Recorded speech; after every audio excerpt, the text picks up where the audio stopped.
สบายดีพี่น้องป้อนข้าวเด็กๆเด้อพี่น้องเด้อสบายดีพี่น้องอันนี้ล่ะครับโชคกินเด็กมันบอก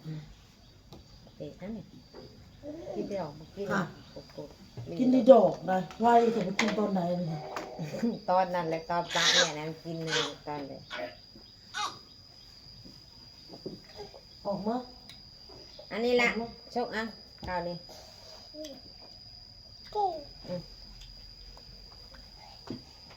ข้าวในเบิ่งคือแข็งอ่อน กินโต อ้าวคุณโต๊ะอะไรยัง ป้อนข้าวโตเท่า โอ้ โต ยลงมา พี่น้องในบุญยังบ่ตื่นพี่น้องเด้อ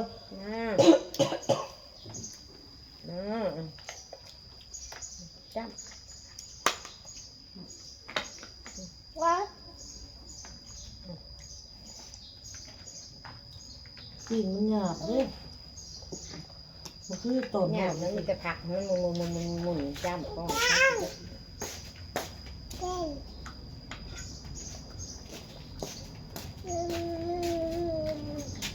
กินจะข้าวลูก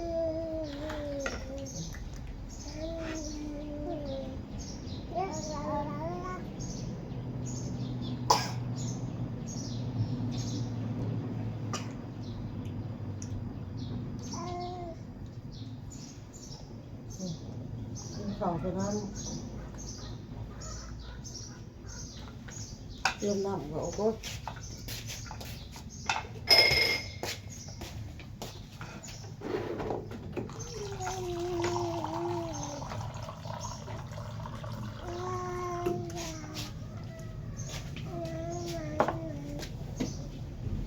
โอ้ยขับลายปลุกเลย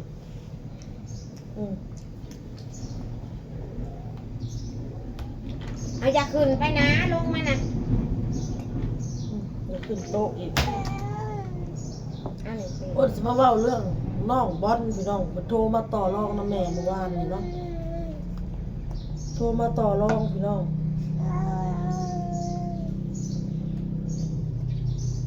มันโทรมาว่าแม่เขาขออยู่ที่อ้นหาอยู่แค่อาทิตย์เดียวเนาะพี่น้องเนาะแล้วโทรมาแม่เขาขออยู่10 มื้อได้บ่เพิ่นว่าขออยู่อีก10 มื้อเพิ่นว่าสาเหตุเนาะพี่น้องเนาะมีการว่าเราว่า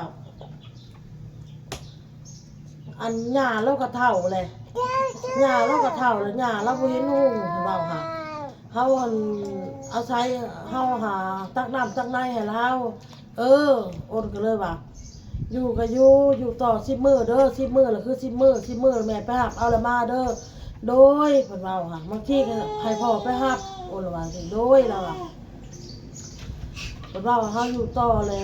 เฮากะอยู่เฮากะซอยเวียกลาวเพิ่นว่าหาตักน้ำตักในให้ลาวเราบ่เห็นหุ่งเพิ่นว่าดีแล้วโอนว่าเขาเจ้าอยู่นำลาวเจ้าฮู้จักเวียกจักงานลูกเด้อซอยลาวเราก็เฒ่าแล้วอีกต้นลาวเด้อลูกเด้อโดยเพิ่นว่าซอยหญ้าตักน้ำหิวน้ำคือตัวเฮือนเลยพี่น้องเลย เด้อตกเลยตกอ่ะโชคดื้อดอกน่ะลงมาไม่ป้องเขานะก็มือแปลกๆมันอยู่ไหมอ่ะ โทรมาต่อรองอีกขออยู่ต่อ10 มื้ออาทิตย์หนึ่งบัด7 มื้อพี่น้องก็ลองเบิ่งเนาะพี่น้องเนาะจักให้อยู่พี่น้องเลยซอยเราเด้อลูกเด้อเจ้าเฮ็ดอีหยังเป็นแน่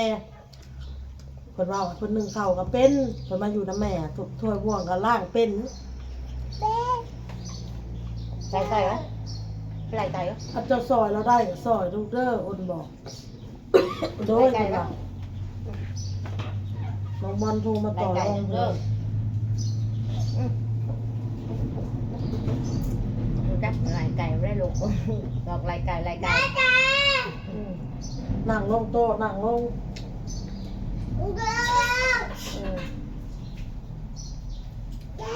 sơ ใช่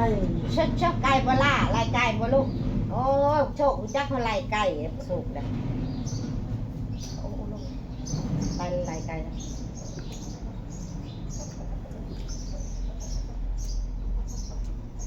เจอละคำเห็นบอกคำปาว่าใส่จานละหม่อมใส่หม่อมใส่เจอละคำ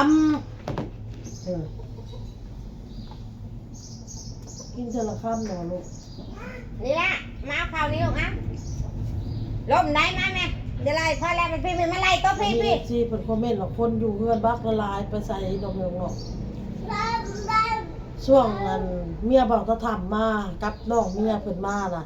ยังบ้านเนี่ยมีบ้ากระคำแล้วโทรหาอ้นคือที่สลุ่มมืดตาพี่น้องสลัวสเลียสลุ่มมืดว่า อันนี้แน่มันไล่อยู่พี่ไก่พี่ลูกพี่โต๊ะอันนั้นโต๊ะนี่ไก่นี่ โทรมาว่ามาหับเอาเนี่ยป้ามาฮอดแล้วอ้นก็เลยเอารถอ้นน่ะไปลินเฮออ้นก็เลยเอารถเฮออ้นน่ะไปเลยไปหับเอาเมื่อวานนี่เนาะพี่น้องเนาะไปหับเอาแล้วก็เอานางอินน่ะมาก่อนพี่น้องเอ้ยทีนี้เอาโต๊ะไปนั่งมาโต๊ะก็รับทีนี้เอาโต๊ะนอนแล้วก็ให้นางอินน่ะขับรถคันหนึงเพราะว่าอ้นเอารถอ้นไปเลยรถมีเฮือนนี่แหละคันหนึงไปเพราะว่ายังสองคนนางอินไปบัดนี้อ้นออกไปก่อนนางอินบัดนี้นางอินออกไปแต่ว่า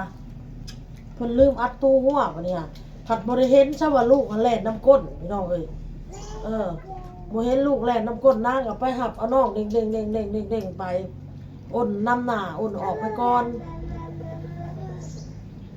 ก็บอกอยู่ว่าบอกเด้อบอกกับเจ้าเด้อไปจีบไปอยู่ในเรือนอยู่ในห้องที่มาแล้วบอกได้บักโชคมันแล่นดินในนอกถ้ามันเห็นเจ้ามันสิแล่นก็บอกอยู่บอกตอนสิออกไปนางไข่มุกก็จะเห็ดจังแหละทางหลังในช่วยเข้าบ่เฮ็ดจั อาง บน้ อาบน้ำบอก ำโอ้ยขอตะกอมไปบุญนอนอยู่ในห้อง นางไข่มุกก็อาบน้ำอ้นก็ไปหับเอานอนค่ะถ้าในพันแล่นน้ำแม่ให้ไปน้ำแม่แล่นไปละกาพุ่นแล้วทางพุ่นละกลางทางเลยอันไม่ค่าคล้ายว่าภาคเฮือนไปเท่าน้อยไปเราเห็นรถ10 ล้อแซงกันมาเราเห็นแล้วเราไปอุ้มเอาเราแล่นออกไปเอาเรามาส่งให้เขาส่ง ไป ไปเนาะ เป็นเพ้อบ่ได้นะ เขา มันติดตามเด้อเด้อให้เด้ออันนี้ลูกกินข้าวนี่อ่ะอันกินข้าว มากินข้าวโต๊ะมากินข้าวไว้มา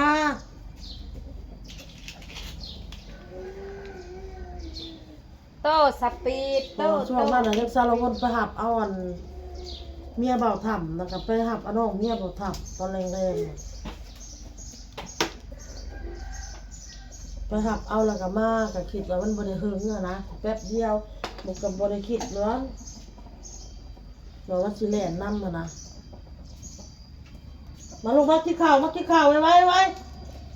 กินข้าวนี่เว้ายากหลายได้ดีหลายนี่กินลูกกินข้าวเนาะเมื่อวานเป็นอันเท้านี่ก็พอเป็นผู้จักละกาให้แม่ขนาดให้ว้าว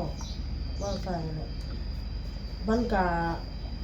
เขาก็บ่อยากอนาปะอันให้มันอันดอกพี่น้องเลยแต่ว่าเมจิแล้วหมักงอดอันนี้พี่น้องนี่ชีวิตไปเวลาเราใส่แล้วหมักงอดแล้วบัดนี้เวลาเขาอาบน้ำแล้วเวลาเขาเปิดน้ำมันจะบ่มาเลยบัดนี้ได้ส่งเพราะต่อจะได้ส่งดิได้ส่งน้ำมันถึงมันน้ำมันถึงแห้งน้ำมันออกมาแห้งนะคนหมาย มึกกระต่ายปะซิม บอกมือกระต่อยว่า เอาลงมาขายมึกกระต่าย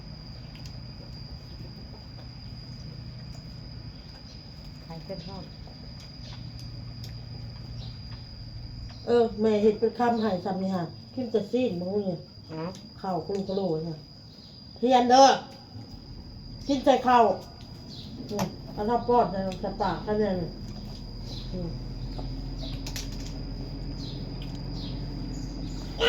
มาเห็ดลูกมาเห็ด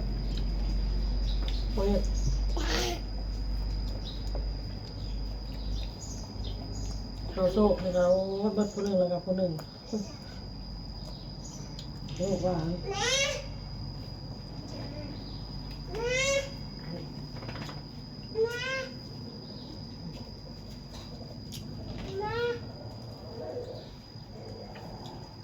ขึ้นจะขึ้น